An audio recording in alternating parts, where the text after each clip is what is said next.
Do you use the bus to travel? Kana amfani da bus wurin yin tafiya? Yes, I use the bus every morning.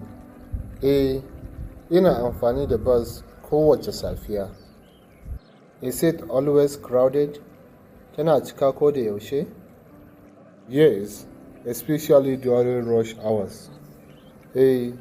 Musamman ma lokacin hanzari.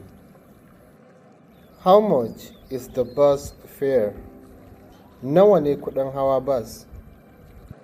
It's 200 naira per trip. Naira 200 ne kowace tafiya. Is the bus comfortable? Bus ɗin tana da daɗin zama? Sometimes, but not always. Wasu lokutan, amma ba koyaushe ba. Where do you normally stop? A ina kake yawan tsayawa?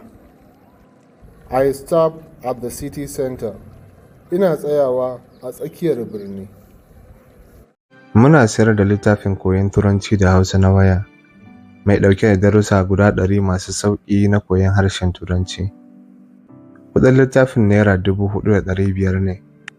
Idan kuka sayi littafin za mu tura muku da littafin ta waya, sannan za mu tura muku da bidiyoyi guda 100 na darussan da suke cikin littafin.